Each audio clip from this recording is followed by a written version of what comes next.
soon as you two gents stick, I know you got to do your. Whenever you guys sit down and stick on your headphones, we'll. Showing her out. And I will. Now that we have this big deadline, now I gotta. Got my capo cheat sheet here. You have a capo sheet? Are you?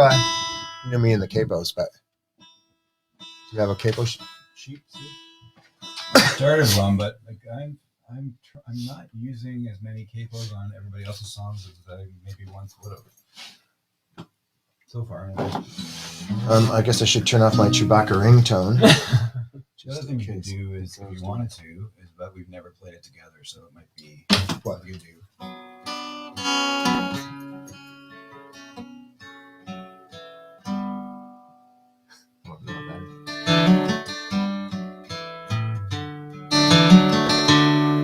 I'm walking through the station, but I can't find your face. Would you know a harmony to it? We played a wrong chord, but it's okay. Is it? Because mine are in there. Whereabouts? I can't find the I. To the station. That's minor? No, that's then next one. I can't. A minor, like A minor in that form. I can't find G or F. I can't G or F.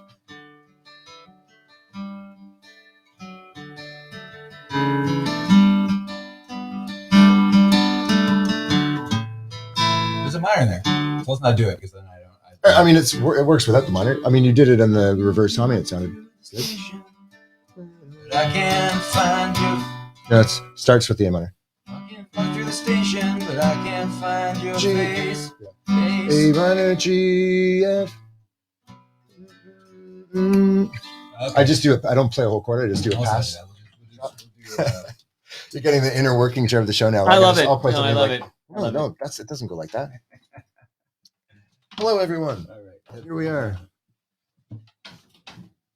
Yeah, I might close the bathroom door only because there's It's okay. No, just because the live stream picks it up. The literal live stream. Okay, awesome. Oh, you know what? I should, since we're going to be talking for 90 minutes, I should maybe go to the bathroom. Yeah. Speaking of live streams. Yeah, that's right. How's your stream, Steve? Yeah, we'll be listening. We'll let you know. Like a horse. How's your prostate? We'll do prostate check-in off the top. P-biscuit. Oh, P-biscuit. That's a feature in the show, isn't it? Right. It's a feature, not a bug.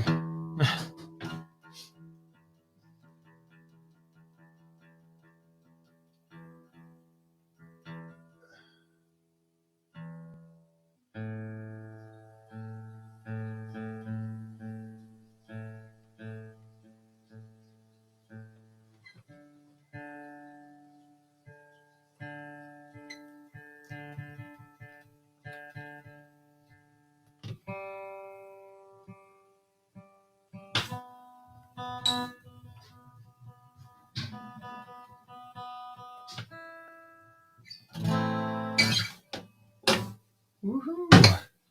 Yep, yep. So if it's a 12:30 stop, we're down to 80 minutes. Is that right? No pressure, but we might want to get rolling. Mm-hmm.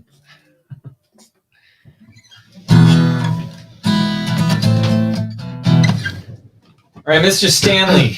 All right. If we start right now, we get 80 minutes in. So put it in your pants. Get the show on the road here. I mean, without a specific setup on the next one, we could be a bit late, I think. Oh. You can call an audible on the line of scrimmage. Well, who are we? I don't think the only person that has an out is Chris, right? Jeff, I think. Oh, Jeff. I thought it was Chris who said I have to be up by 2 years. Well, he does, but Jeff said 2 as well. Oh, so. All right. Then he said, "I'll make it work." So you two have the swing boom arms, so you can move your mic, but you got to get right in front of these mics. Bum, bum, bum, Okay, there you go. Check. Okay, Stanley sounds good. What do you? You're red. You sound great. Let me hear some Hawkins. Hey, how's it going, everybody? You sound good too. Okay, so let's start, and then when Chris joins us, it'll be just exciting that hey, somebody's here. Oh my God, it's Chris Brown. Okay. All right, so we're gonna start. You ready Chris to rock? and Biff Naked. Let's do it. Yeah, it's Chris and Biff Naked. Okay, let's do this. Very exciting. Here we go.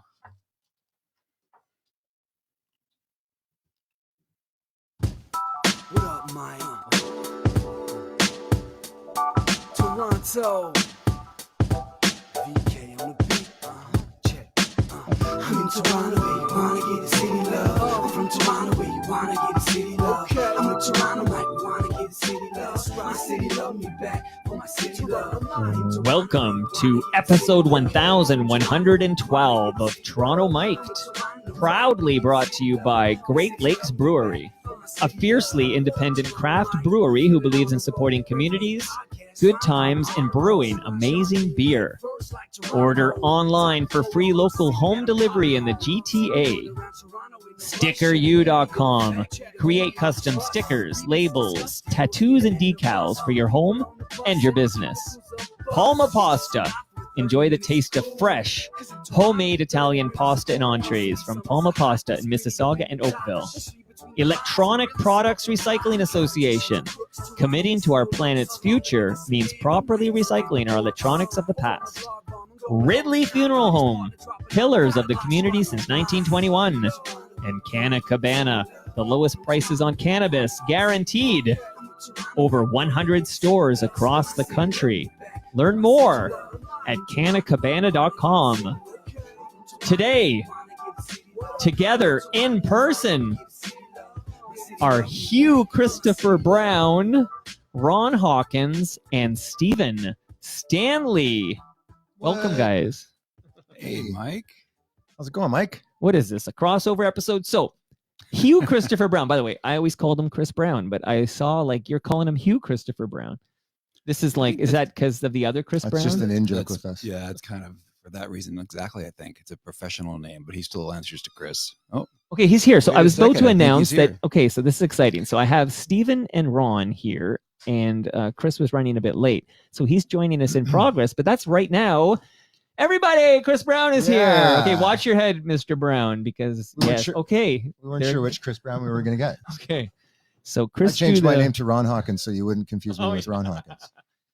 Any thoughts on the passing of Romp and Ron Hawkins? Like, what were your initial thoughts when you're Zero thoughts. zero thoughts? Did you guys have thoughts? I had thoughts because I have friends that have a cottage on Stony Lake, and we boated past the compound a couple of years ago. And then I started looking into all the history in that building, and that Lennon had stayed there with Yeah. him, and that he had. And you apparently ran up quite that phone bill. Vladimir a Lenin? phone- Vladimir Lenin. And then he had a nice, a real nice gallery in there that I would have liked to have seen. But I think part of the deal of the sale of it was that would be maintained, but I don't know. I'm speaking through my hat right now. So, Chris, you just joined us, so I need to tell you now that these mics are unidirectional, and you got to be as close as you can. You do the short straw. That's why you don't have Chris the. knows about mic technique. So Thank you. Say hello to everybody, Chris. Hi. How's it going? Everybody can watch Heaven's Gate and watch Ronnie Hawkins' performance in that. Oh, that's right. Yeah. Yeah, you can just spend 4 hours doing that. Okay, Chris, you're gonna have to get. I just a little bit Even more Even close? more close. Yeah, Sure. absolutely. It's nice to see you in 3 dimensions. Last time I talked to you was in 2. Well, hey, thank you. Because right off the top, I'm going to let people know like where they can find your initial deep dives. Because yeah, Chris, we're meeting for the first time. We did a Zoom, but in May 2016, Ron Hawkins, not Romp and Ronnie Hawkins, but Ron Hawkins from Lowest of the Low came over. That was episode 175. Mike chats with Lowest of the Low lead singer and songwriter Ron Hawkins about Shakespeare in My Butt, success for which you're unprepared. That's what I wrote. Gore Downey. Sorry about that. I'm getting used to it. The Perfect Marriage of Peace and Quiet, and Tim Thompson's Maple Leafs Montage, and much, much more. So May 2016, that's when you made your debut. November 2017, this is episode 282.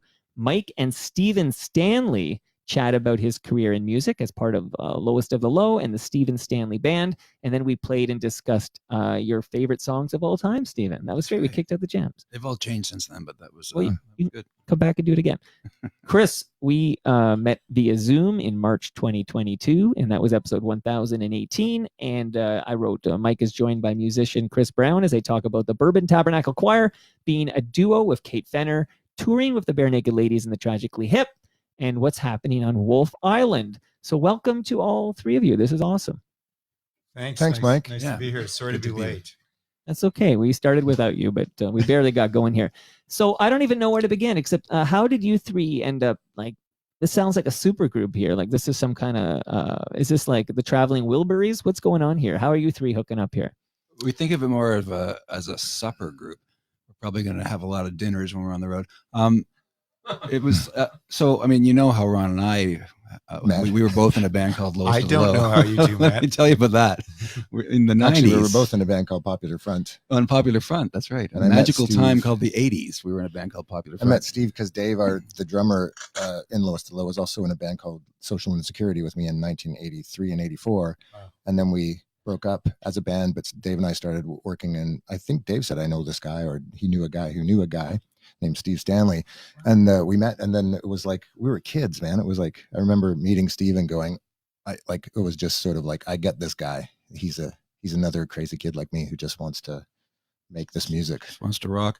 And that whole transaction with Dave took place on the platform at the Young subway station where I Wow. met him.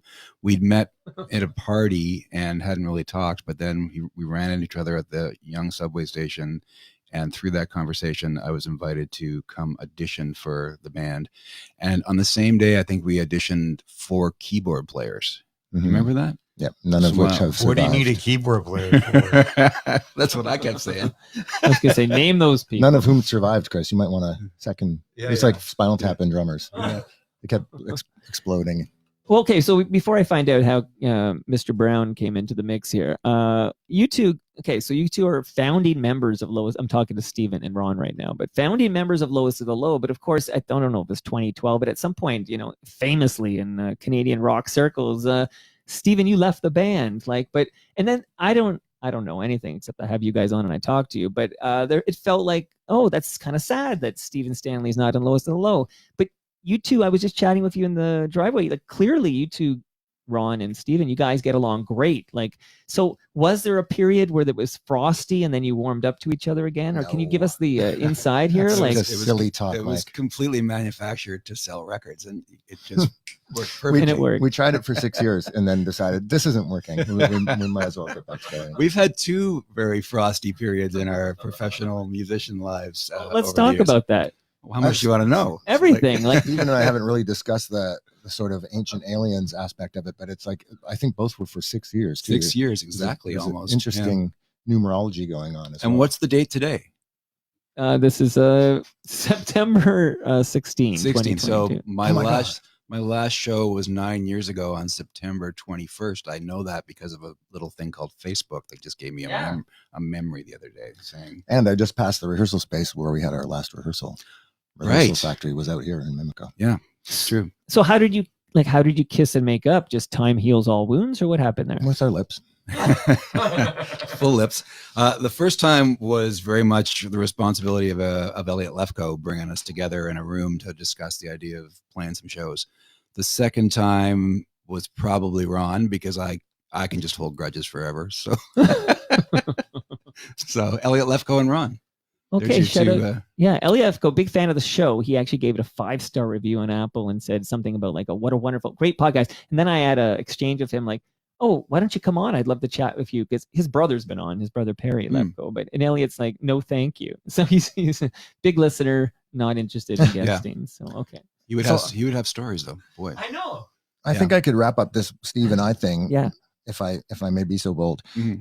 it's to say, there's a lot of strain doing. This is an unnatural thing to do. Being in a band with people is a completely unnatural thing to do, and it's not. It's the kind of commitment that you wouldn't have with anybody else in the world, including your own mom. Just being in a van and being in times and places where you're tested, and on top of that, you're trying to do something that involves the deepest part of your own commitment and ego. So you find yourself in these places where you're sort of like pushing up against each other. When it's all firing in the same direction, it's absolute euphoria. But sometimes, often, as you know from every music doc you've ever seen, it starts to bump or rub, and usually that's because of things outside of the art. And then, Steve makes mistakes, and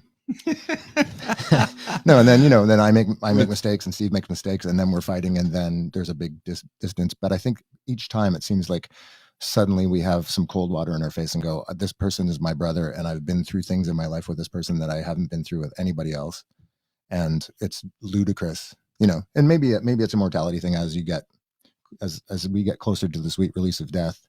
You know, it seems more important to kind of make sure you honor the things that are, you know, and there's a Lowest to the Low documentary being made, and I caught myself saying in the moment, like, when you're in it, you don't take the time to honor people, you know, like when you're in it. Right. And I say in the thing, like, when I was in it with Steve, I didn't take the time to go, wow, those are some sweet licks you're putting down on those songs of that, you know, that help make those songs, you know, because when you're in it, you're a little bit in your own silo and you're kind of just working away. We were really good at being just like day to day. We weren't thinking ahead at all. And day to day was almost every day. And that was a problem. And, you know, the funny thing about, I know we're going to move into talking about how Chris is involved in this, because Chris was having a parallel experience. I think maybe, if only he were here, he could. If only we were here, but he was like, you know, we were both our bands in the 90s were on the road doing like 200, close to 260 shows. I think we did one year. Mm-hmm. So we didn't know each other well, but we knew each other for sure because we would cross paths whenever we were in the same town or had a day off. So everything that happened with Chris was based on me working with him after the fact. Like, and we've now made 2 records together, one that's out and one that'll be out in the new year. So that's kind of been the reason the 3 of us have come together. And this whole thing happened for one reason only. Ron and I were talking at some point when we started talking again. We said we should do a show, and I said, well, we should do it on Wolf Island because Chris has a great thing going there. And he said, yeah, well, Chris should play too. And then that turned into us doing 8 dates together. And in the next, I remember it as saying, like, I need a summer home, and Steve said, I want a big yacht. And we decided that this was the best way. I thought it was all based on owl burgers. Owl burgers. There, we got to Palma pasta has a nice owl lasagna. Okay, so I should tell you all right now, since you said Palma pasta, that all 3 of you are getting large lasagnas, frozen lasagnas. No joke. And Chris, I know you're a vegetarian. Thank you. Okay. And it's widely known that you're a vegetarian. I have a vegetarian lasagna for you, buddy. So you got a vegetarian lasagna. These 2 gentlemen, they get the meat. It's beef. It's not owl. We talked about. There's a lot of snowy isles on Wolf Island, and you're gonna have to get much closer to that mic. But I will. I know you drew the short straw because you were late, so they got the good seats. But Stephen, I was looking at your like musical history. You have a thing for Chris's, like it's a bit of a fetish, I think, because you got Chris Bennett, you got Chris Rellinger, you got Chris Brown. Like there's a lot of Chris's around here. And then there's DJ Chris Powers on the island. Where we at one point we had 4. At one point we had 4 Chris's in the room when we were making Jimmy and the Moon. So, and Ron has a fetish for Steve's, like. Mm-hmm. You know, and they're all trouble. And my brother's name is Steve, so shout out to my brother Steve. But typically, it's usually Mike's we're all buried in. But Chris, I got a nice note here from Jeff Merrick. In fact, as I read this beautiful note, I'm going to start a song. Okay, so just to warm us up to you, Jeff Merrick sent me a lovely note yesterday. He said, "Love the bourbons. Saw them countless times. Brown is outstanding. Let's keep this simple. And Kate Fenner's voice is hauntingly beautiful. Simple is an all-time for me." Let's not compete. Wow, so that's a nice note from Jeff about the bourbons. Endings, beginning. Where is Kate, by the way? I just left her in New York 2 days ago, but she's going to join us on this tour in Toronto for the Drake. Shout out the dates, because I know what's going to happen. We're going to get talking. You guys are going to actually play, which is unbelievable. And then we're going to realize we rapped and didn't tell people that they can see this trio. Thanks, Jeff, for that lovely note. Shout out these locations and dates and be clear about which one Kate Fenner is going to be singing at. But where the heck can we see you 3? I think I can do them all. Starts September 29th in Owen Sound at the Heartwood Music Hall. And then it moves to Peterborough at a place called Jethro's on the 30th. And then October 1st, we're at the Hotel Wolf Island, which is on Wolf Island. And then on the 2nd, we're at Motel Chelsea in Chelsea, Quebec. Which is Wakefield, basically. Which is Wakefield, yeah. And then there's a couple well-earned days off. And then we pick it up Wednesday the 5th. In Hamilton at the Mule Spinner. And the 6th, we're in Fergus at the Grand Theatre. 7th in Buffalo at the Oxford Pennant Room, which is the new room attached to the This is all off the ballroom. top of your head. Yeah, I'm impressed. And this is if we don't break up after the first weekend. Or after this conversation. And then Toronto on the 8th at the Drake Underground. And that one, Kate's at Kate. the Drake. Okay, and the 8th. Yeah, of we have a October. real nice group of people opening up, mostly different for every show, but there's a nice group of musicians that are going to be playing with us, so it's going to be a lot of fun. Amazing. This morning, just before you guys arrived here, I recorded with Mark Hebsher because we record Hebsy on Sports every Friday morning at 9 a.m. And I mentioned to Hebsy that you guys were all coming over, and he said, loved Chris and Kate when they joined the Tragically Hip on stage during their Music at Work tour in 2000. Anybody talk about us? Not so hot on those other two, but I said, yeah, I literally was promoting, Ron Hawkins, Stephen Stanley from Low to Low, and then, and of course, Chris Brown from Bourbon Tabernacle Choir. And all the notes come in about, oh my God, Chris is going to be there. That's unbelievable. So welcome, Chris. Great to finally meet you and get you here in person. It's nice to be in my hometown. I miss it. I'm here periodically because my mom's still here and I still come here and play and work, but it is really nice to be home in Toronto. How's Wolf Island? Because I had my guest yesterday is a guy named Garrett Joyce who lives in Kingston. And part of our jokes, we were joking in the driveway before you got here about the snowy owls, because Garrett and his wife will take the ferry to Wolf Island and just to see snowy owls. Have you encountered many of these snowy owls on Wolf Island? Oh yeah, ton. Okay. All the white birds come through in the winter. In fact, 4% of migrating species on the continent come through there because it's the world's biggest estuary. Lots of birders there. Yep. Well, yeah, lots of birds. I said that in the driveway, and we thought I said burgers, and then we started talking about snowy owl burgers. Okay, And I there know we you're a go. vegetarian, and that's very offensive. Yeah. We're all actually I against. think even if I wasn't a vegetarian, it would be. yeah, for the record, we're all against turning owls into burgers. We will not eat any owls. It's pretty offensive now. Yeah. How you slice it. Wolf Okay, so- Island is great. Thanks for asking. Is Yeah, there- it's going to be fun to play the hotel, which we've really worked hard on the last year and a half to just it's just returning it to what it has been historically. It was built in 1860, and it's now very much a place for music and the arts. It's a farmer's market. It's a farm to table restaurant, and kind of civic water and art space. So it's good. It's going to be lovely to play there. Everybody's really anticipating the show. Well, there is a note actually for Stephen and Ron that came in. So a couple of days ago, Dave Bedini was over here, and I mentioned you guys were dropping by, and he would like me to ask you two from Lowest of the Low to chat about. Do you remember the first time the Rio Statics and Lowest of the Low played together? 100%. That was at Edgefest, Oh, Dave. 1993, and I mean it was all interesting because of you can tell your own story about the intake of alcohol over the course of that day if you want to, but the funny thing that I remember the most was, so we were co-headlining with the Rios. There was a dual stage setup where there were drum kits back to back, and we were going on second last and they were going on last, but we were both. Is this Molson Park? It's at the Ontario Place Forum, the spinning. Oh, the stage. spinning forum. Yeah. Right. So we were both sent out to set up at the same time. So we were both ready to go. And at one point our manager came over to me and said, "We've got a problem." And I said, "What's wrong?" He said, "Well, both the drummers are setting up on the wrong side." So Dave was setting up on the Rio side, and Dave Clark was setting up on the, there you go, more Daves, two Daves was setting up on the Lowest of the Low side. These are the Daves I know. Yeah. Anyways, it was a smashing set, literally. And Yes, I remember the stage really spinning that night. It was. We got there at noon, I think, and yeah, you would think we would know better. No, But we wouldn't were have playing known at better. 9, so we hit the beer tent at noon. And there was a point where I was in my underwear heading for the stage, and our manager Frank said, "Ron, what the hell are you doing?" And I was like, "It's okay, Frank. I had a shower." No, you and I had a big discussion about that because you were very passionate about the idea that it was time that we played without any clothing on, Right. and I was Well, it like, was "No, time. we're not. This wasn't the time. We're not going to do that That's today." next That's like a Red Hot Chili Peppers Yeah. move, I think. Yeah. Mhm. It wouldn't have been as curated. Let's just say that. Oh, the socks.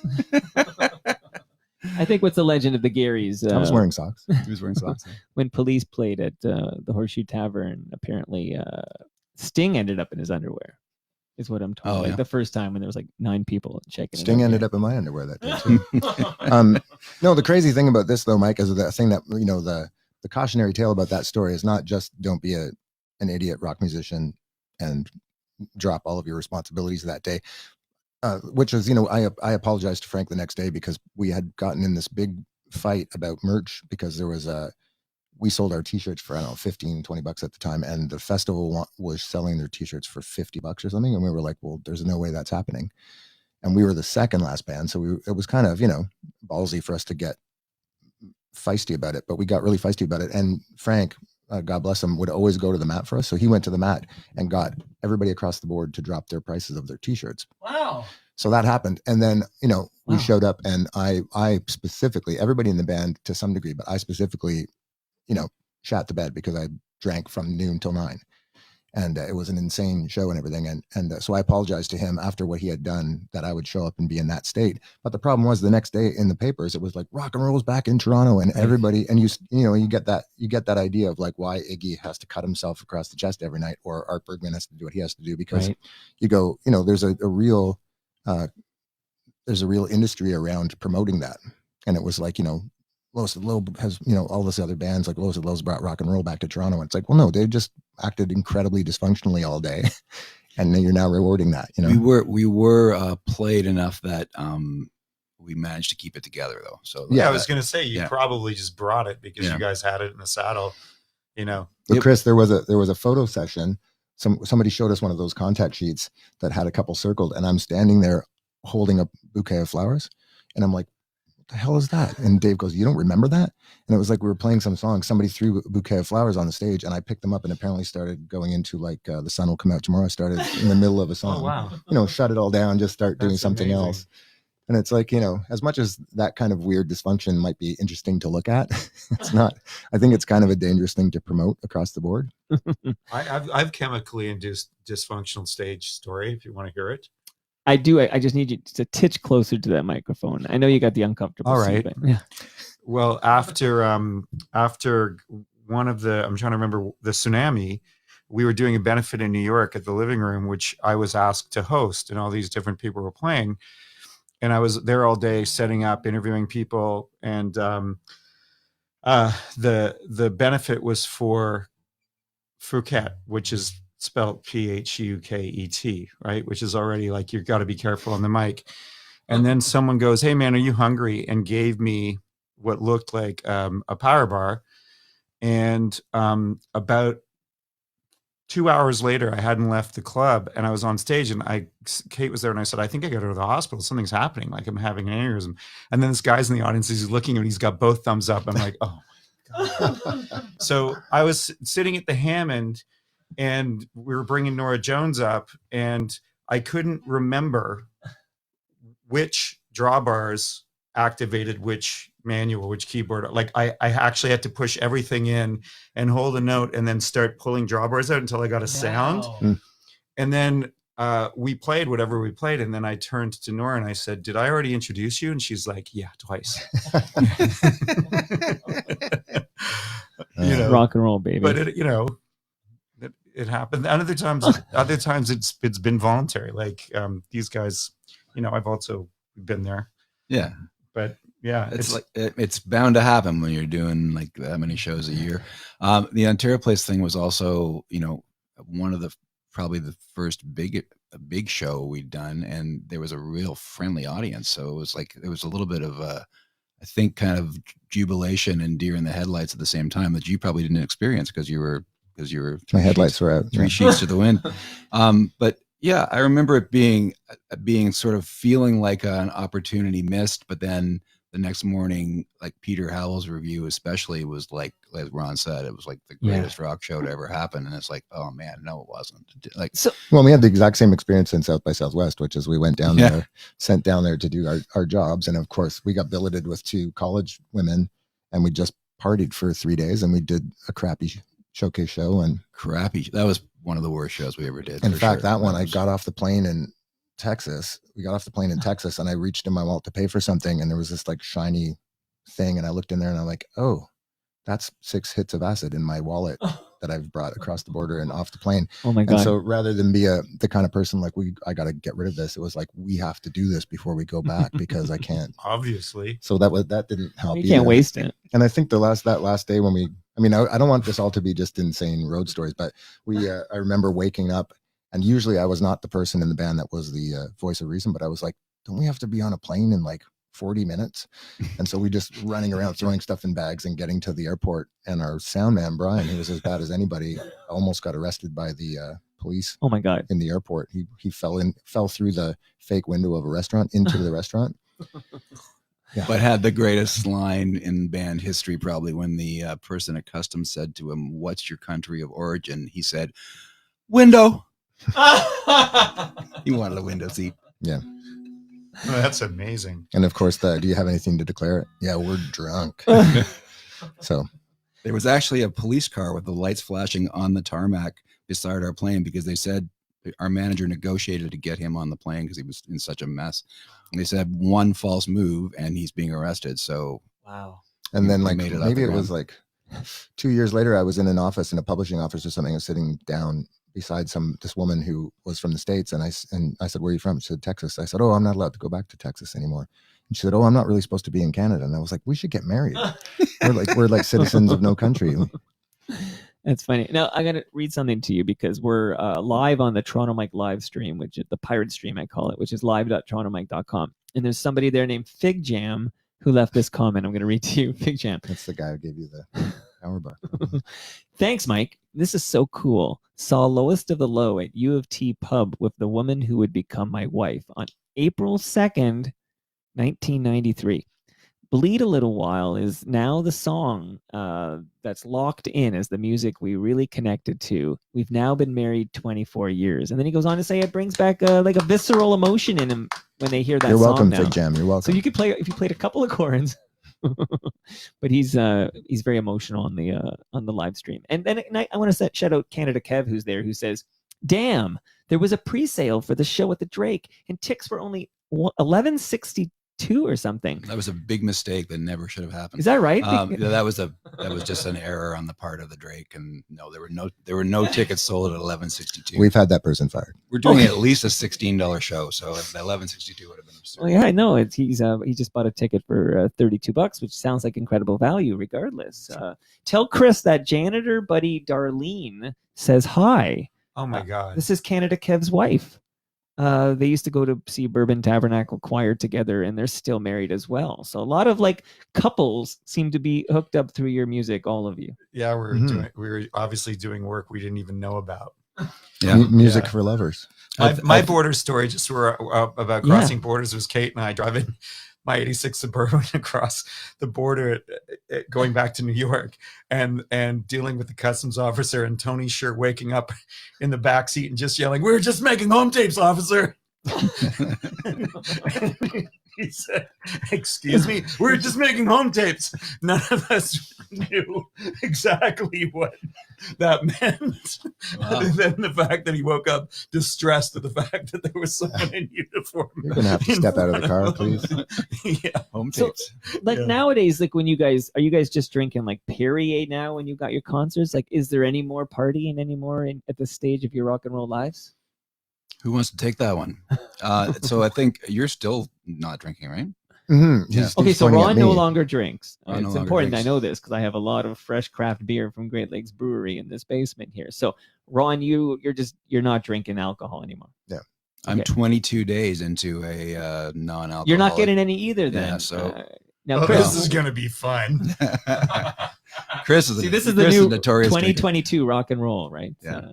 Chris, are you still alcohol friendly, or what's your Yeah. status? Well, I just didn't burn that tire. Yeah, you he know? didn't. He didn't. Many of my friends are sober, and I'm grateful for it, actually, because it's meant we've been able to continue to create. Where, as we all have been expressing, there's been a time when that abandon and that kind of wilderness was really, really necessary, and then at a certain point it's not. And if people are too attached to it, it can become a very difficult thing to deal with. Sure. So, I still enjoy imbibing. Sure. I think when I was a teenager, it was way more weed, acid, all that stuff. Power bars. The power bars. That occasionally, Power occasionally it's just interesting. It's interesting what's happened with psychedelics, in the last decade and more. And that a lot of the stuff that we were self-medicating and doing is seen to yes, have a really great effect. I Right. mean, there's people in my family who are deeply involved in that, in terms of, treating the PTSD and whatnot. So Absolutely. I The think- psilocybin treatments. Yes. Mhm. yeah, and I think that what Ron was talking about in terms of let's say the unnaturalness or the extreme experience Yep. of being on the road, that it was natural. They naturally go hand in hand, as well as culturally, just because you're playing bars all the time. I mean, when the bourbon started, every single show someone would bring a bottle of bourbon Of course. and we would drink it. It's in your name, dude. Yeah. That's You on were you guys. asking for it. Well, yeah, of course we were, but we didn't think twice about it. You Mhm. know. Well, you're also, a part of it is that you're indestructible. I mean, Yeah.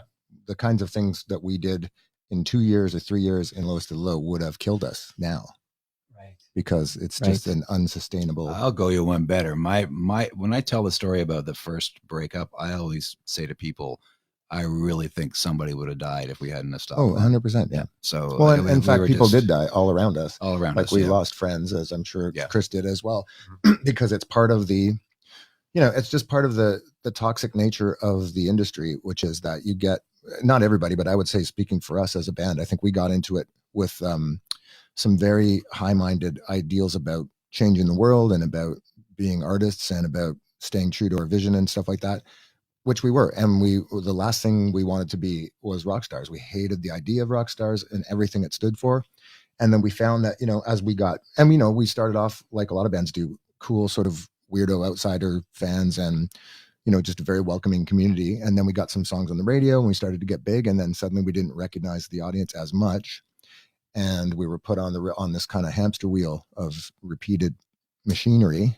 And so, if you have a bit of a wandering eye to any kind of substance abuse, it starts to pick up as a coping mechanism, because also the other thing nobody tells you about being a successful artist is how incredibly boring 70% of the day is, like you're just killing Yeah. time to do that beautiful thing you do for a couple hours at the night. So Yeah, and once you start making other people money, it becomes a liability, because people just want to keep the gag going.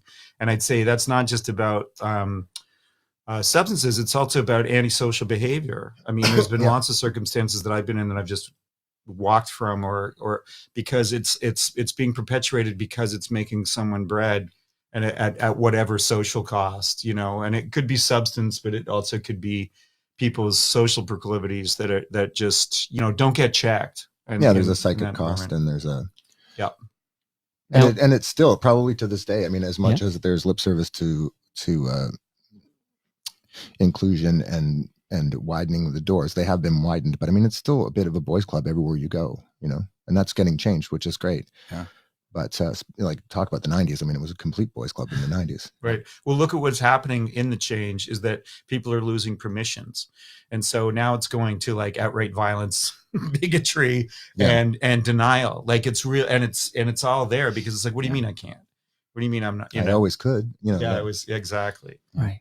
Stephen, you said 22 days sober. 22 days. Well, I mean, let me be clear. I'm not it wasn't like a dire situation. I just decided that it was time to take a break. It's okay, man. You're in the trust tree. You Well, can no, talk. it's like it's. It's all good. I was going to congratulate you. I was going to congratulate you. There's And- nobody I listening. appreciate it. It's more like a pause that when the pandemic started, I took a pause and didn't drink for about 9 months, and I suspect this one, we'll see what happens with the Okay. tour, because sometimes when you play after a show, having a beer is a nice thing. Right. It's all about moderation, Yeah, right? I'm a pretty casual drinker now as it stands. So, I mean, Chris is exemplary because, as I said, I've made a lot of music with him in the last 5 years, and in the studio, there's always a sort of the idea of, we're making music. Let's be drunk while we're doing this.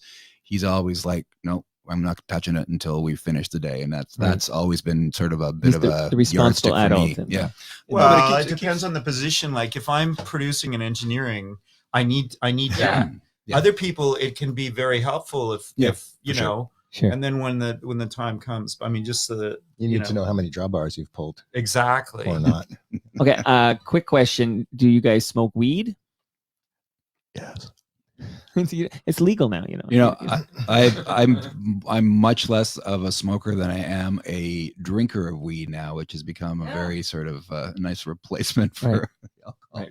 Yeah, I never have been because I was I don't know what it was. Like I think when I was of the age that people start to experiment with smoking and then smoking weed, I was a goaltender on a fairly serious level. So I just sort of sidestepped all that stuff at the age that you normally would get into it. And then we refused to use words like singer, so we called him the goalie. The goalie, last line of defense. A lot of Canadian musicians are goaltenders. That's actually true. Yeah, and then when Dave and Ron I, McLean was pointing that out. He was like naming them all, and it's an unbelievably high percentage. Yeah, I had a very bad leg break playing in a charity game in 1997, the year my first daughter was born.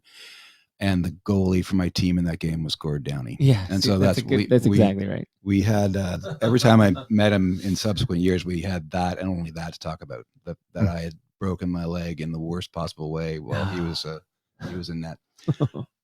It's the whole musicians playing hockey thing has come up a lot lately. I went to the woodshed and talked to Jim Cuddy, and then there were stories about Cuddy and Bedini going at it in these hockey games. Been there. Yeah. So you guys participate in any of those like Canadian rock hockey games? Well, you have too, but I've played with Dave. I'm much less of a hockey player now than I was like even 5 years ago, but I've played with Dave since pretty much right after that gig at Ontario Place. We sort of became friends then and have played hockey ever since. But yeah, I won't. There's been some run-ins with Jim Cuddy and Dave for sure over the years. I'm not playing in those games anymore. But right, it's fun. It's funny when before I made that record, Music at Work with the Hip.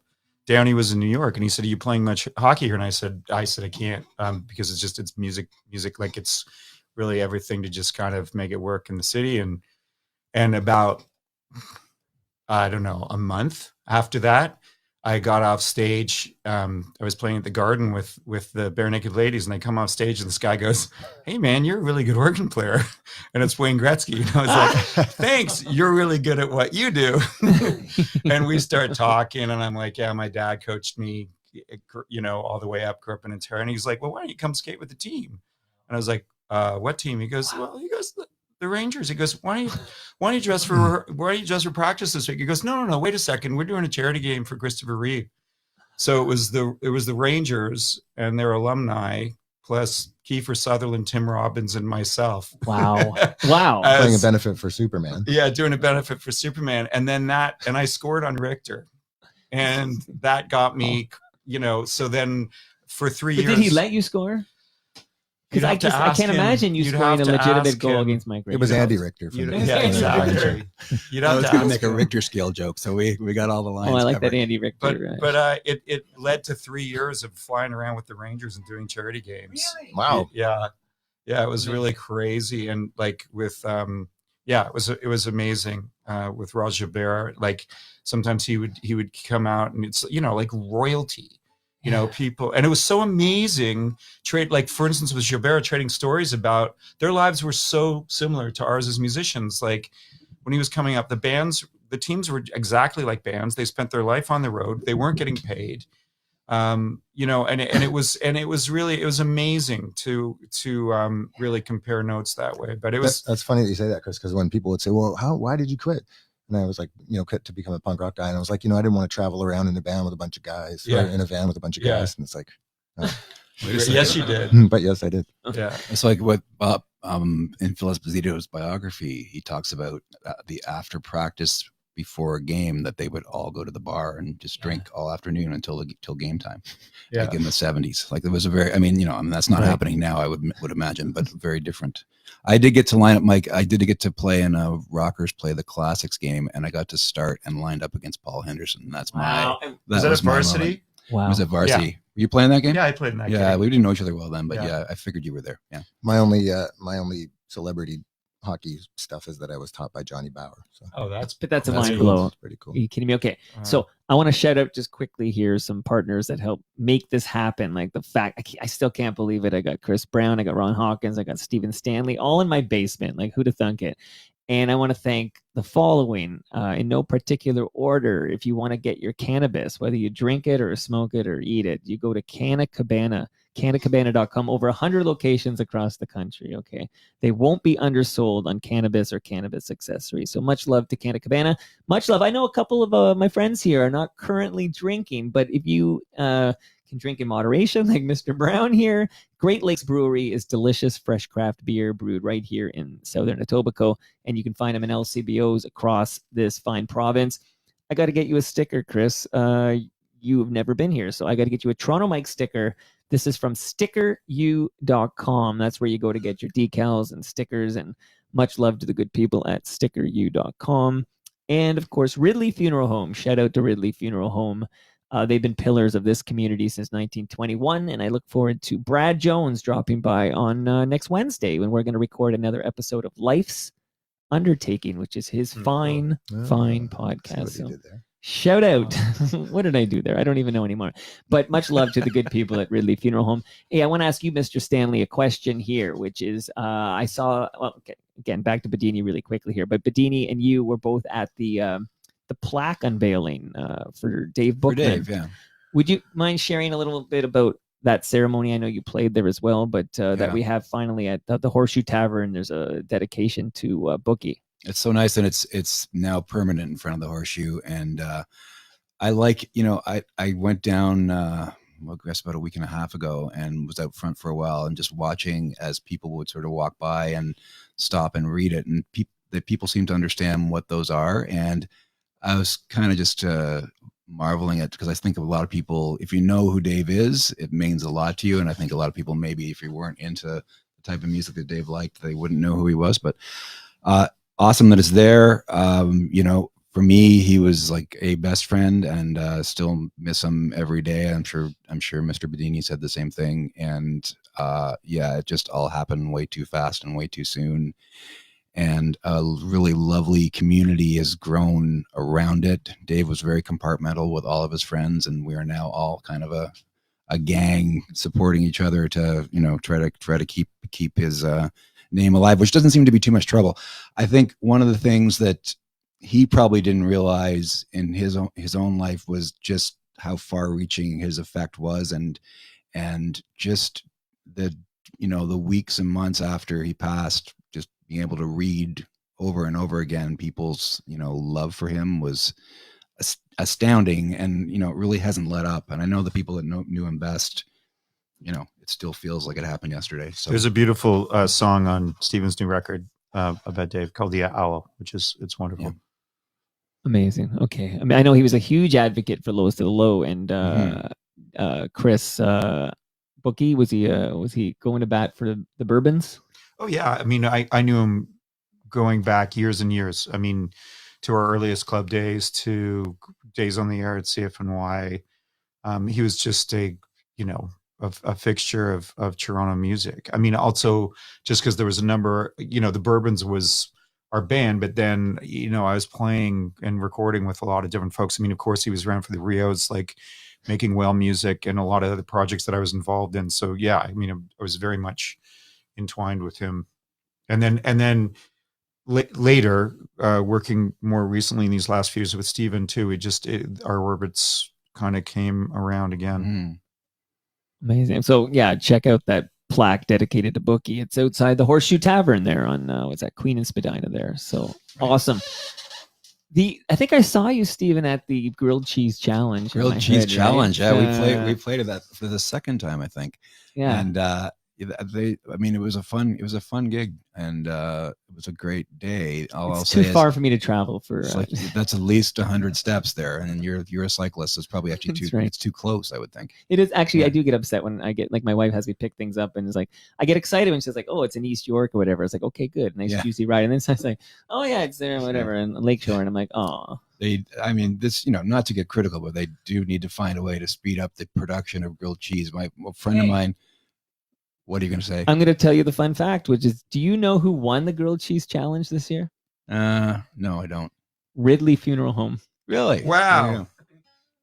And It's a mind blow moment. That's a true story. How do grilled cheese and funeral homes go together? That's like I asked this age-old question, and question. the apparently the production was with the Franklin Horner, the people at Franklin Horner, which is another local outfit charity, and then but Ridley Funeral Home sponsors it, I guess, and they won. So we did an hour set, and it was a lot of fun. As I said, a friend of mine went to get in line for a grilled cheese 10 minutes before we started, and got his grilled cheese half an hour after we finished. I'll talk to the organizers. you They get- also have Great Lakes beer at the grilled cheese challenge. Did you get All my grilled friends, I cheese, should or- be there. I should have a booth. I mean, Okay. is that, Mike? Is that not true of every kind of festival that happens in Toronto? This summer, Chris played it, but I was just there watching at a Skelton Park in Kingston, and I just sort of thought, this is beautiful because it's an amazing festival, and it just seems like it hasn't sort of blown the banks and outgrowing itself. And things in Toronto tend to kind of blow past how many Right. people it can accommodate, and then all of a sudden it's just too big and you can't get to the stuff. But Skelton Park, I don't know if you feel the same, Chris, but I just thought that's kind of the way It was amazing. it should be. Yeah. Sorry, the ferry. I just was dealing with there's a band that played the hotel last night, and they're Yeah. stranded because the ferry is down. Oh, And you only have the one ferry, right? And yeah, currently we're waiting. So I was just, You have to and swim. Esmerine was supposed to play some of the folks from Esmerine came down with COVID, so they canceled. So I was just like, why don't you guys stay at the hotel and play another night? But yeah, Skeleton, I mean, I have to say, it's been very interesting being in that neck of the woods in the Kingston, Wolf Island area. And it is a very fertile musical place. Like one of the first things I did in that area was start working with this bluegrass family, the Abrams brothers. And I realized how much of the music in that area was influenced by the environs of the Ottawa Valley and all the pickers that surround it. It's got a huge rock and roll culture, Kingston, but it's fed by that. It's very similar to Nashville in size and in that effect, Amazing. There are some cool younger bands coming out of there right now. Such great stuff. Incredible. Well, before you, Chris, because you were a little bit late, so I was chatting up Stephen and Ron. I know you don't have to rub it in. I'm sorry. There was a crash. He's mentioned it 7 times now. Okay. Okay. Can we move on now? Shout out to Ridley Funeral Home. Okay. So, but we're chatting I know. I'm not editing that out. So. But I did have this fantasy where my family goes on a road trip to Kingston or whatever, and then I get on this ferry. Hopefully they fix it for me, and then I somehow set up my studio in your hotel, Chris. And I don't know, I record musicians that are there. I have this vision. I feel like we need to make this happen at some point. Yeah, well, you wouldn't have much to set up because it's all set up for high def broadcast as it is. So Right. you could actually just come and Well, do that. You could show up in your underwear That's the As plan. You been could show up in my explained. underwear. Yeah, show up in Ron's underwear. No, yeah, of course you can do that. And in fact, under COVID, the couple of things we had to do was basically build a restaurant outside and then make it so that broadcast was available. And we ended up doing a lot of Amazing. broadcasting under COVID from there. So yeah, come on. Ron, when I go see you three in concert, I'm trying to envision, are you playing Lowest of the Low songs, and are you playing Bourbon Tabernacle Choir songs? What Mhm. exactly could we Yes. expect when you three are in concert? We're playing everything ever written by us. Yeah, we're playing Any Dan Hill? we're playing a daunting when Steve, when we first kind of came together with this idea, I think I had a certain vision of what it would be. And then Steve said, here's 80 songs we should play. And so now we have literally something for anybody who's ever liked. If you like a part of our career, but you're like, yeah, that other stuff, I don't want to hear that. You're going to be happy because 80 there's songs. stuff. No, there's probably more than that, but there's With me, it's all garbage. So it's just yeah. And if you don't like us at all, you can still come. But so we're just playing stuff from all of our records, and we all have a lot of records. So it's quite a swatch, and we're all going to be on. One thing that we're not sure that we made clear when we first blasted out about this was that we'll all be on the stage at the same time for the whole thing. So we're going to You know jump what I'm around thinking and about play. now, like the the Canadian Ridley Funeral Home. Probably. Yeah, Ridley Funeral Home, but the Canadian Highwaymen, no, the Trans Canada Highwaymen. I'm trying to think of what name they go by, but it's It won't be like that. it won't be like that. Okay, because you got a guy from Sloan, and you got Moberg is there, and you got Stephen Page. Stephen Page is there, and the odds guy, Craig Northey. Craig Northey, right? And I think it's Chris Murphy from, by the way, just shout him out from Sloan. But like, yeah, and then they just play each other's songs like together. But is it similar to that, or is it different? Different. Okay. I mean, it's going to be better than that. It's going to be better. But we are playing all their songs. You're just gonna play Pursuit of Happiness songs. Mm-hmm. We're only doing the. And Chris and Steve will be songs. super drunk, and I'll be super sober. So it's going to be completely different than theirs. Exactly. It's going to be different. Well, I mean, but it's natural. I mean, we all spend our lives, doing this stuff, and as was mentioned before, when the Bourbons and Lowest the Low were touring, it's like we weren't spending time together because we were all doing the same circuit, and culturally we've been through what we've all been through, so it really makes sense. There's also a kind of vernacular that I didn't realize until I got to New York and really spent many years making music in New York, where it's like, oh, if you're Canadian and you play music, you travel. That's not necessarily the case. Like New York's kind of a crucible where all these, great players, it's like traveling without going anywhere. But, a lot of the musicians that Kate and I started making records with who were playing jazz, then started forming bands and touring with us. And culturally, it was funny because you don't never recognize your own accent, but people would be like, oh, right. They'd associate you with Ron Sexsmith or anything else. And you would go, oh, right. So I think that even probably all those bands you just mentioned in the Highwaymen, all were so disparate and probably didn't listen to each other's music back in the day, but they completely would have had similar experiences. And at this point, it makes ultimate sense, Well, something that happens too, that, I mean, it doesn't apply to the three of us, but I was laughing when I saw the Hall & Oates Tears for Fears tour, and I was like, what? Like their fan bases would never have gone to see each other's shows back in the day. Right. But it's sort of like through the misty fogs of time. You're like, nostalgia gets kind of bleeds together. Sort of like we'll watch Stranger Things and then we'll go and we'll see these guys play together. Like, so I think it takes a little bit of I'm still like an adolescent in terms of like, I still feel very tribal about music, and I'm still super judgmental, and I shouldn't be, but I am.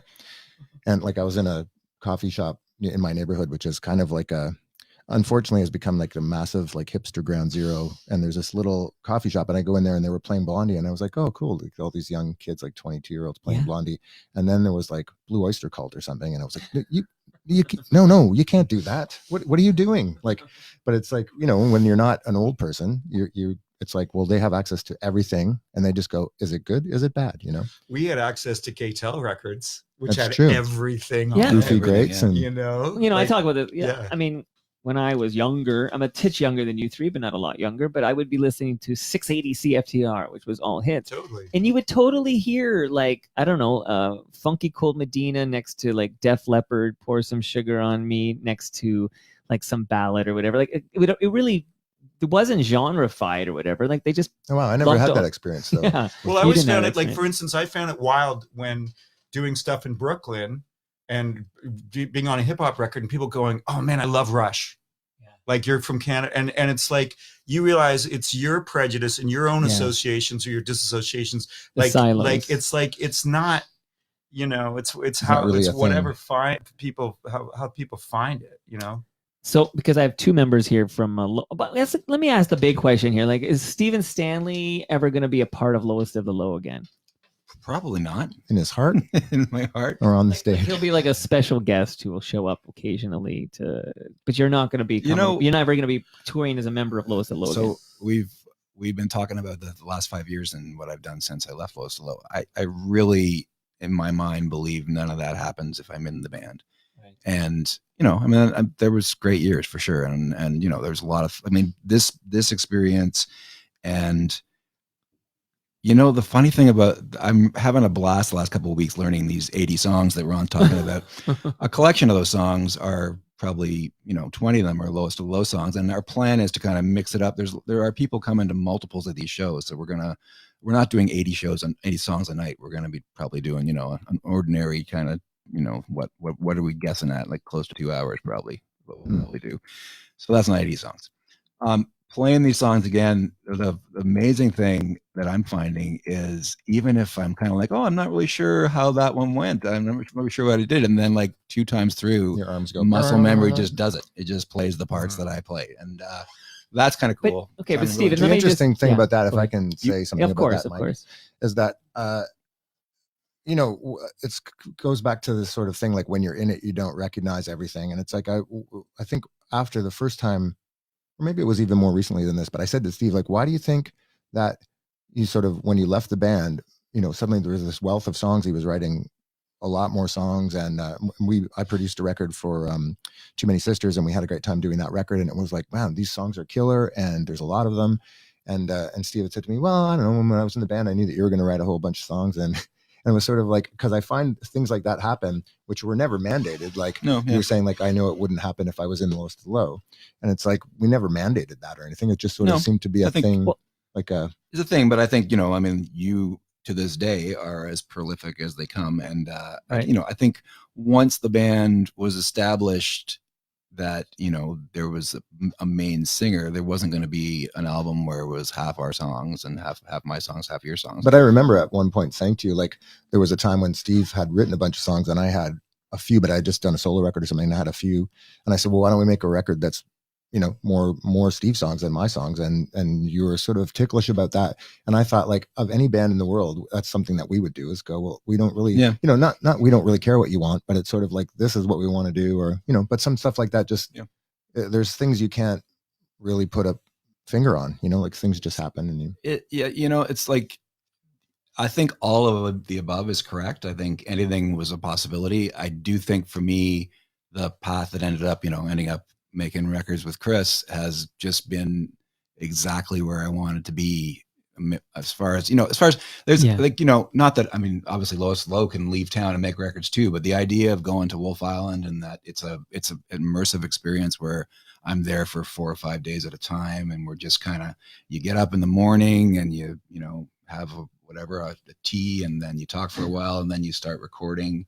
And it's just felt so right to me to do it that way. And so you're happy. Why would you change things if you're happy? Yeah, but we're making our next record at Wolf Island, and we're going to be there 6 or 7 days a week. So, there is a hotel now which is set up to make records, but no ferry to get there. So. Well, no, that's just temporary. That's temporary. The world's biggest electric ferry actually is sitting there in Picton, waiting to come to the dock once it's finished. So, really, yeah. That's also, great. the other thing about your song, Steve, is like, I just saw Steve play the Bookmen show, right? The celebration after the plaque thing, and the band is killer. Like I had not seen the band live before. I heard the records and stuff like that, but I saw the band and I was blown away. That's an incredible band. Yeah, and Steve's at the top of his game, and like it just to have the space to do that, right? Whereas you and I always traded off that stuff, and we're great together as frontmen. But like, it's great to see you doing that in the middle. Standing in the middle of the stage. It's strange and weird to say this, but the pandemic did so much to change my mind about, and you talked about mortality before. All those things are kind of playing into the idea of I am now completely wired to just love every moment I'm on stage. Wow. Whereas before, I don't know if, we don't, like, obviously in the lowest low days, we were loving it. And there was a lot of tension sometimes. It was always a good show. That was the good thing about the band. But there was tension. There was the strife of, like when we were always on the road, always traveling. Now it's just like, I don't take anything for granted. And I think that doing you were more prolific than I was, but doing like a whole series of live streams over the course of the pandemic really kind of changed my view of playing live, which is weird because like that was just to a computer screen. So, but yeah. One might say you're not a glass half empty kind of guy. I'm not a glass half empty. I'm not a half ass. Can I jump in? Of course. One thing on this is that having been in a band that started when we were 15 and stayed together for 10 years, and then having joined, innumerable other projects, either producing or being on their own with them. The tricky thing is that our identities, which develop when we were really young, and when they're developed in front of an audience and on stage with one another, it becomes very threatening, right? Like those that thing leaving can be, I mean, and it's existentially profound. And the way through is to constantly let it go. And sometimes that means staying together. Sometimes it means just allowing other manifestations to occur. And then as I'm sitting between these two awesome people, realizing like, well, guess what? They get to enjoy all of that because that's been accepted. Whereas I've been in situations before with bands where it's like, oh yeah, well, they're like whispering to me outside of the control room about, and you're like, how about you guys communicate? Because that's what I think we're trying to do. But it's totally understandable because, again, harkening back to what Ron said, it's a very intense and somewhat unnatural environment to be in. Right. And but I mean, you come up against this in music or through it in music where you have to kind of totally dissolve the identity all the time. And if I say that if you look at our seniors and people who've been doing it for decades, I toured with B.B. King, and you talk to Neil Young or Willie Nelson, they do this, and it looks from the outside like a straight path, but that arc is actually this incredible comings and goings and things that didn't work. And right, and it's like I would say too, like towards what you're saying, is that anybody who's on stage, and I heard Tom Waits say this, that you kind of have to create a character for yourself because it's not exactly who you are. Mm-hmm. And no matter how true you are to yourself and the art you're making, there's a performative aspect to it, which is not natural. Yes, so it's giving. So you create something that is you. And then like, I remember when the band broke up, like we all had different responses. And I went to Europe for a while and because part of it is like when it's finished is you go, okay, well, who am I? Like, because I had this trajectory and it was a trajectory that ate up 24 hours of a day, and it's like, now you're not that person. So who are you, And it seems weird to say that because of course you're the same person, but I think it's this element of like, you were a quarter of the whole thing too, right? Like you were part of a gang, I don't know, but are you the same person when you come out of something like that? I think you're a different person. It's such a radical. That first breakup especially was such a radical change. It was like we went from being in a van almost every day to the bang, it was over, and we were no longer in the van every day. Well, and we were still kind of kids, and we kind of laid a big turd on Dave, which was that Steve and I kind of not together because we were not really getting along, but we kind of at the same time decided it was done, and we kind of laid that on Dave, and that was not fair because, as Dave said, he had thrown his eggs in our basket and we were all in this thing, and then suddenly we're like, no, you're not in this thing anymore, and it's like he had to build a whole other life, So that's that's another. There's lots of and then of course there's your friends and your family. There's all kinds of collateral damage around it too. Like it's not. But as it is with the stakes right now, as we were talking about with needing to challenge at our deepest level, like what we've been doing collectively, whether it's as men or as a planet or as a nation and stuff. And that's always, those questions are always inherent in being able to move through stuff. And so the nice thing about the crucible of music is that it's a great place to try and fail.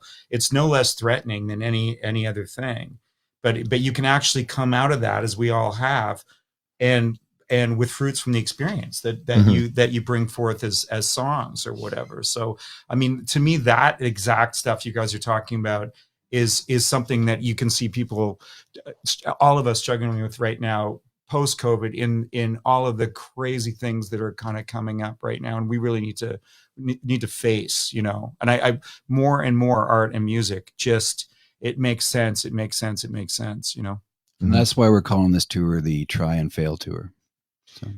Fail and fail. Fail and fail. Fail and fail. Okay, so firstly, fail. all that's from my perspective, outsider here, fascinating to listen to, because you said the word prolific, Stephen, with regards to Ron, and we think Ron Hawkins, we think there's Lowest of the Low, but then there's Rusty Nails and Do Good Assassins, and then there's all the solo work like Peace and Quiet and all that stuff, like just there's a lot of different avenues. Whereas it sounds like, Stephen, you needed to step away from the band in order for you to flex those muscles. It's almost like maybe if I'm reading between the lines, and you can tell me like, Mike, you're way out of line here, way out of line. But like the band morphed into a bit more of like Ron Hawkins' band. Meanwhile, you're Stephen Stanley. And to find your voice, you needed to actually leave that because there wasn't enough oxygen for you. Yeah, that would be I think that's maybe a too easy way to explain it. There's a lot of things going on that both times that ended up with me, the second time with me leaving. But in the simplest way, I guess, like, I mean, like, it wasn't so much that I didn't feel it was a band. I still, I don't know how the band is now, but I think when I was there, it still felt like the band that we'd started for the most part. It changed a bit.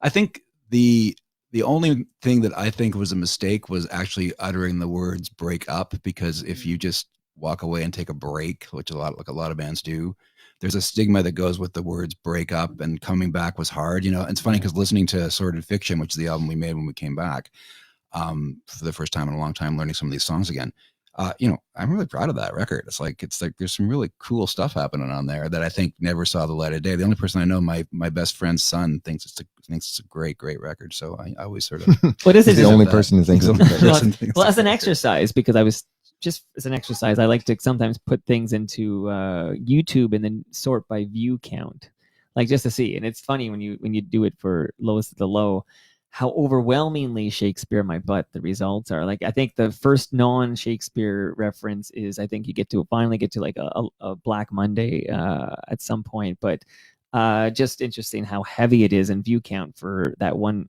release. Well, I think we've talked about this before, Mike, on this show, which is that the other thing about being in a band is that if you have a situation like Shakespeare My Butt, because not only did we did that record, was it successful, but we were also underdogs because we had tried hard to get signed by everybody, like everybody did, and were flouted at every turn, and then in spite of ourselves made it happen. Right. So there's a great underdog story and everything, and then everybody who was involved in that, there's a massive romance to that you can never reconstruct. And it's like, I always joke about, we just made that record Agitpop, and I'm like, I'll say, Agitpop is the best lowest low record. Or I'll say it's the bookend to Shakespeare in My Butt, even to the point that I think subconsciously we chose like sort of Manila and Burgundy. Like, we didn't do that on purpose, but it's kind of like Agitpop is fantastic. I'll just tell you, but it can't. But it's one of those things where you put it out there, and it doesn't matter how good it is. It can't not. I can't take people in a time machine back to when they didn't have kids and they were 100% every night at university and stuff. So there's a whole other set of clothes that you just don't have access to make magic with. So the thing itself is one thing, and then the world around it is another thing that. Yeah, I think there's a humility to it too, that realizing the blessing of having something that's popular. Like, again, talking about our elders, this goes back about 15 years, but Willie Nelson told me he makes more money off Crazy every year than he does from touring. Right. Why does he tour? Because he loves it. Touring. How many gold records did Neil Young have? Until I think recently, Harvest. Yeah. Right. Right. But it's like, that's really educational, right? And here we are going, oh well, and again, I'll harken to another world that, when Kate and I were on the road with BB King, and we'd be opening with him and then playing with him, and we'd be like changing up the set list every night. It's like, guess what BB does? He plays the same set every night, but it is brand new because he's full of so much gratitude. And when you hear about like how he got to be on that stage, he's not messing with it, right? So there's the constant renewal of writing and everything, and then there's some stuff that is just going to be like a beacon that you're never going to outshine, and you shouldn't bother competing with yourself. Yeah, Well, also, I think what we get to do, Stephen and I, with Shakespeare in My Butt, is that I don't think it's lost on either of us that we're blessed to have ever had that happen, and it's like on top of it, it's like what we get out of it too is that what we lack in maybe units shifted. Like my partner Jill used to work at Tironi, and she said like once a week she would overhear somebody talking about music, and she said, "Oh, hey, my guy's in a band," and they'd say, "Oh, who is it?" "Oh, Ron Hawkins, still." And they go, "Oh my God, respect." And she's like, "Oh, you like," and they're like, "Oh, I've never heard the music," but it's like the story has gone out, and it's sort of like we get respect and stuff like that. And it's like so the joke side of that is like, well, that and $8 can buy me a coffee in my neighborhood. But Yeah. really, I know that that's the career we always wanted to have anyway. I know some people in the business that have done really well that weren't musicians. And God bless them. It's like, I think the reality is we're probably not sitting here without that record, just because, we would have had middling careers. And you wouldn't have Mike a wouldn't care song about from us. that album closing all 1,112 episodes of Toronto Mike. Well, there's a good chance we would have been delivering Palma Pasta to Mike's show. What do you want to play? So again, let's get to that now. I realize in the clock here. Okay, So now 80 songs. We're going to play 80 songs. 80 songs, please. Do a medley of 80 songs. So I did see a tweet from you, Stephen Stanley, and you said you guys were threatening you might play live, and I didn't have such hopes and expectations because, I don't want to be disappointed if you didn't do it, but you are willing to do it. Now, you guys, so what is that? So Chris, what is that? This is like a keyboard, Chris right? is taking out the garbage. Okay. That's a keyboard I bought on 59th Street when I was 14 years old. And I've written so much on this thing, and it ends up on records and stuff. And it's a beautiful old Casio. And It's a Casio Tone MT11, everyone. If yeah. you're following along. And Stephen was like, bring that little keyboard. So I just actually threw it in the car this morning at 6:30 in the morning. Wow. Okay. So I'm going to shut up because no one wants to hear from me, but you guys tell me whatever, you can do whatever you want, man. I'm just honored that you'd be willing to play live here.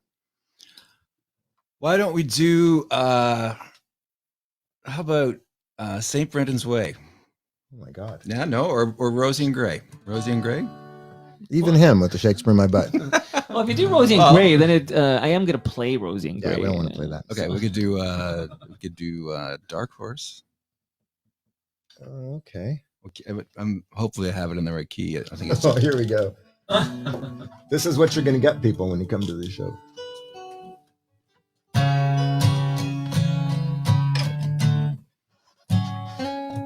Yeah. Let's try it. Wait, what do you got there? Well, this is Hold on. this is a terrible experiment, because if it goes terribly, the tour is just blown. Is it in? I got it in A. Hey, people, we're almost there. Okay. Yeah. 1, 2, buckle my shoe.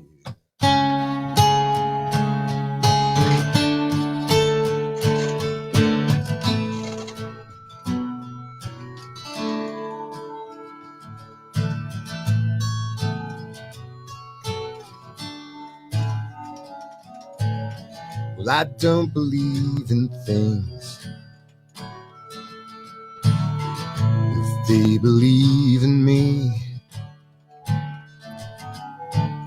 Well, I'm through with sympathy.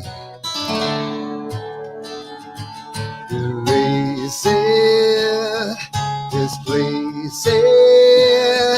You know that shit don't work. Why don't you face it? The host always strange days away.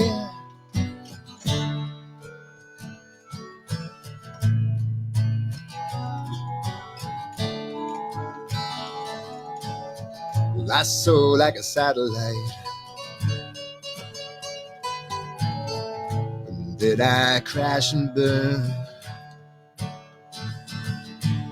Well, your sisterly concern. Despair, I'm absent.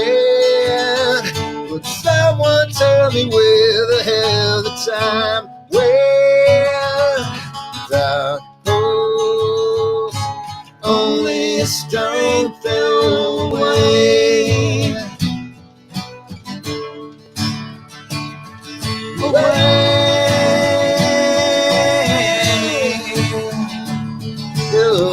Always nice to feel the shadow falling.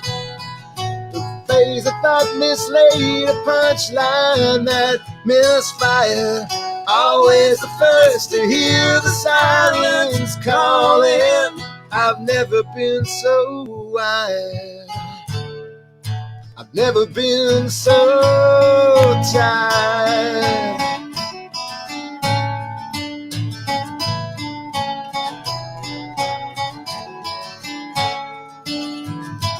No amount of blue remote verse could slake this wicked thirst. When I put my devils first, it's cute, you live through the lies I only told you when my lips closed. Always a strange days away, only strange days away. The fall of the strange days.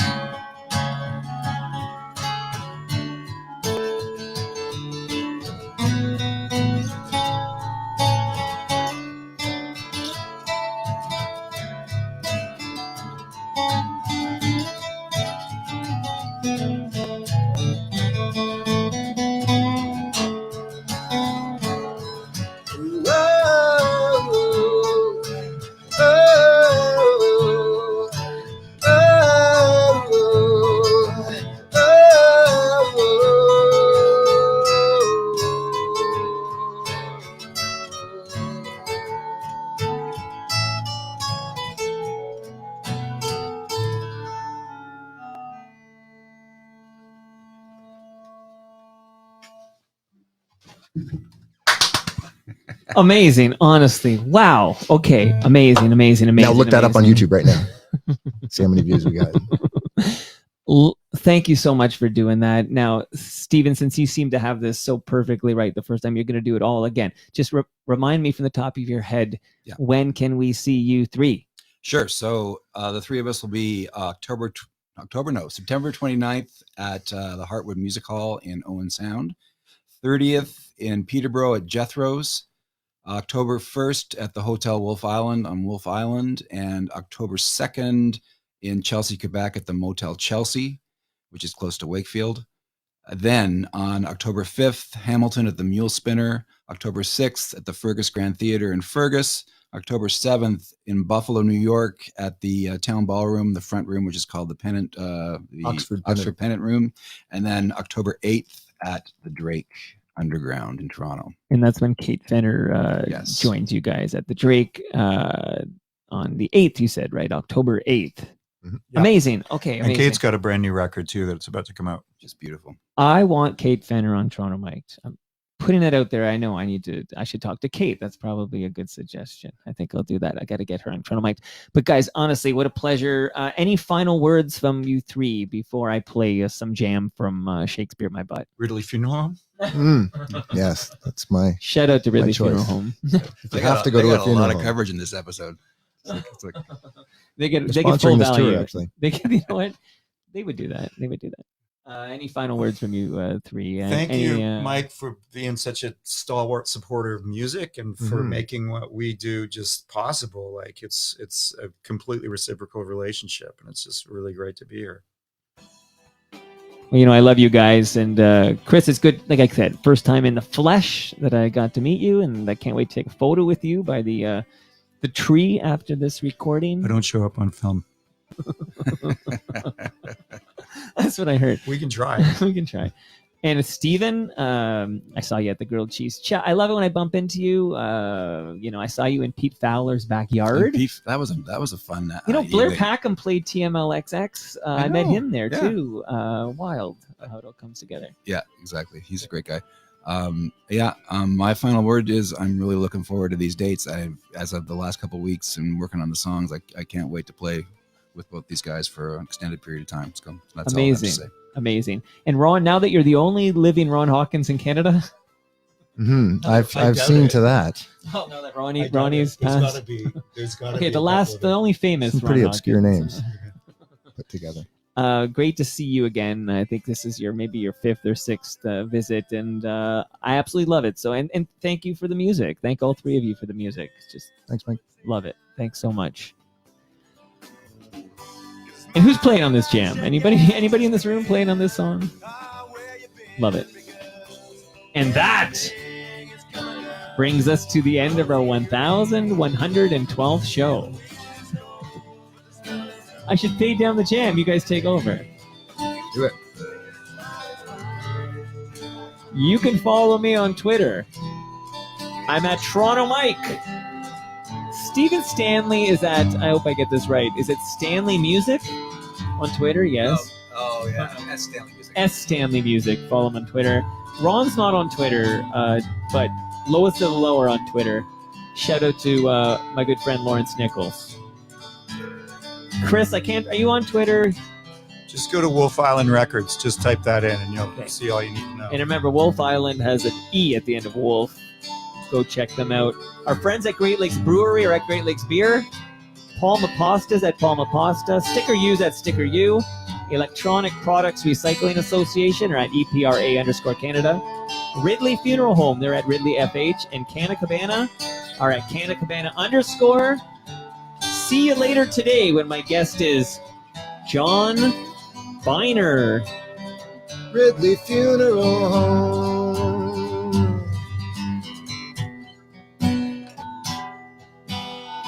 When you gotta go, You gotta go. Ridley Funeral Home.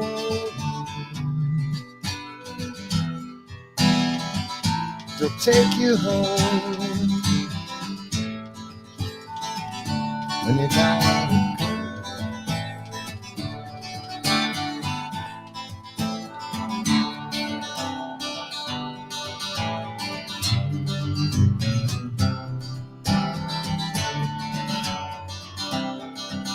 This is their first official rehearsal.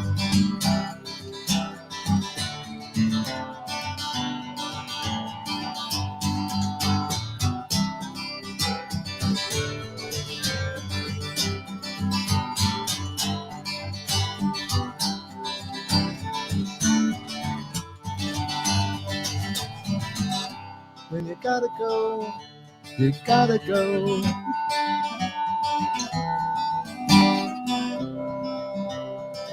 Ridley Funeral Home.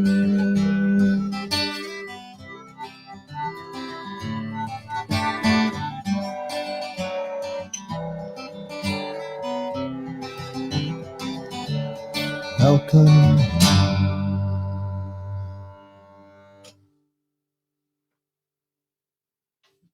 That's their new theme music. Honestly, thanks so much. Okay, I will now turn Gotta off the get those camera. yachts. That's Get those amazing. yachts, finally. Thank you, everybody. Amazing, amazing, amazing, amazing. Right on.